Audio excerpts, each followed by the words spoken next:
So, Tesla officially began deliveries of their brand new Tesla Model S Plaid vehicles starting today. And they had an event to kick it off. I was lucky to be invited to the event, and here are my first impressions of the Tesla Model S Plaid.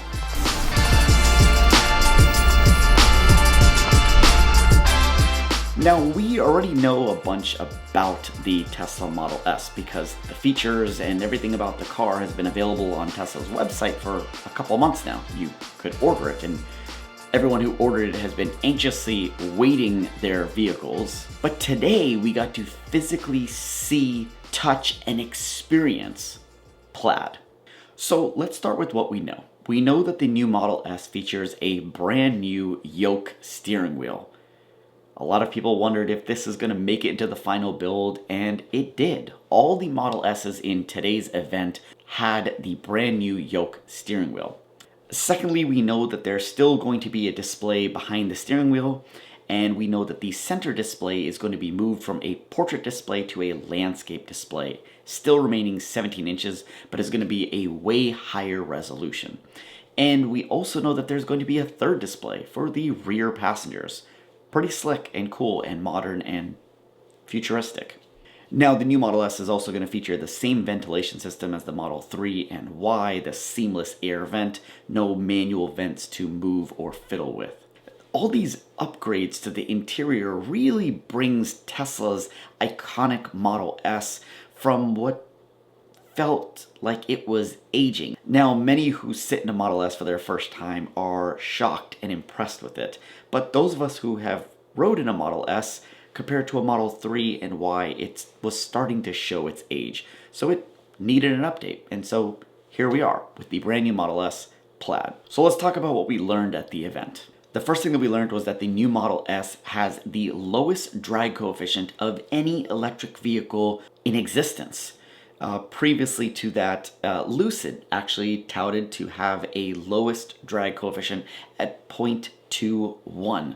Well, Tesla was very proud to tout that they achieved a 0.208, which is the lowest drag. Now, drag is important to be low because that's what your car is driving against. The lower the drag, the easier your vehicle can cut through the air in high speeds, and the lower the drag, the more efficient your electric vehicle is. So it's important to have a lower drag coefficient, and Tesla did it. Number two, this is the fastest production car in existence.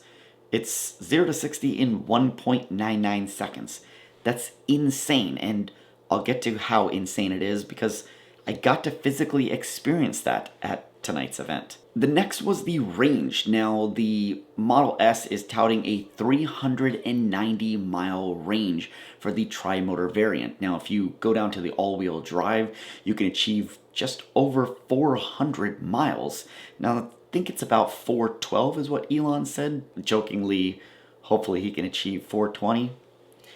Who knows, we'll see, but an electric vehicle that goes over 400 miles is way above its class. So super impressed to see that. Lastly was the charging speed. The new Model S will be able to pull in 187 miles in just 15 minutes. Insane how fast that is. Now, how were they able to achieve these numbers is where it's still a little foggy. We don't know exactly what batteries they're using. Previous Model S's were using the 18650 battery cells. Now, we didn't get confirmation if that's exactly what they're going to be using in the new Model S.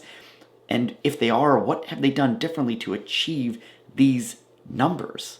Now, Elon did say that they would be using carbon sleeved rotors, and that would help with it a little bit. But after the event, I did happen to see Franz, and I asked him the question if the new Model S was using the 18650 cells, and he declined to answer. Instead, he had a smirk on his face and walked off. So I'm just wondering if there's a little bit more to be unpacked there. I don't know, we'll see. But what I do know is that the new Model S is touting some really epic numbers, from charging speed to range and to just overall speed.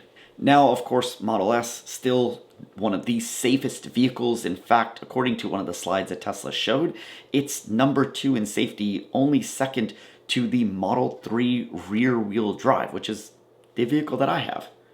I have the safest Tesla. That's pretty slick. In any case, very, very safe car. They actually showcased it there, one of the models that they had banged up and tested, and you could see perfectly safe on the inside while the exterior took some damage. So let's get to the ride. Now, initially getting into the car, we were told to prepare ourselves. We went around a bank. It was a left U-turn bank to face in the opposite direction. Now, this time was just driven at a kind of normal speed, but upon arriving at the tunnel of lights is what I call it. This was just mind-blowing.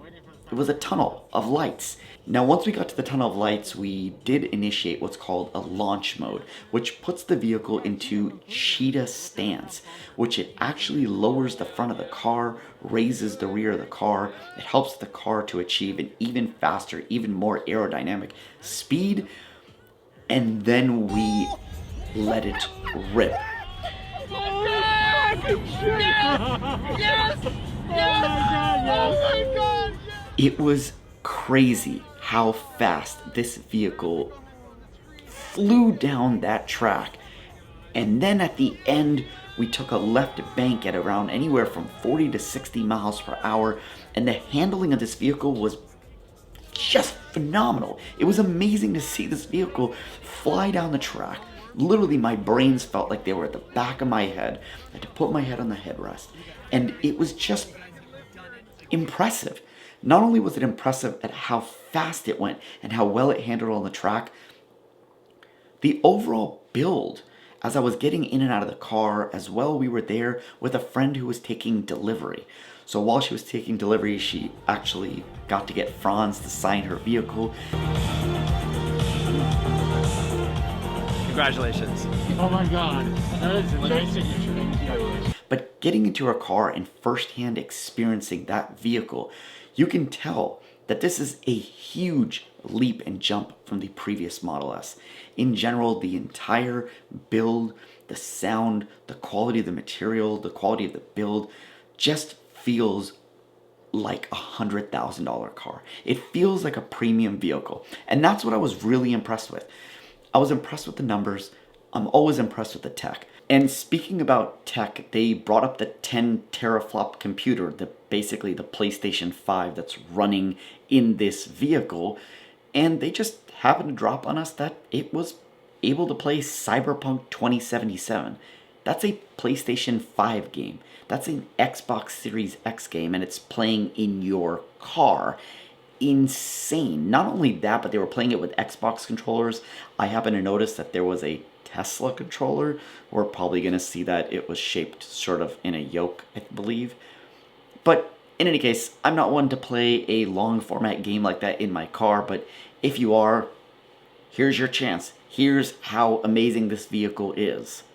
Tesla never fails to amaze me with what they're able to do. But that vehicle just really felt like a premium vehicle. I would say I didn't feel like the previous Model S was quite as premium, but this Model S, this 2021 brand new Tesla Model S, truly feels like Tesla's high-end premium vehicle. Even the software felt amazing, and it's only coming to the Model S. The Model 3, the Model Y, we will never see that software that was running in the car. When I checked the build, it's running 10.2, a developer's build, so I don't know, but the engineers there made it very clear that this is Model S and X only. And so it's fair. You're paying that much for a vehicle, you should get a premium vehicle that feels premium, and you're definitely getting it on this model.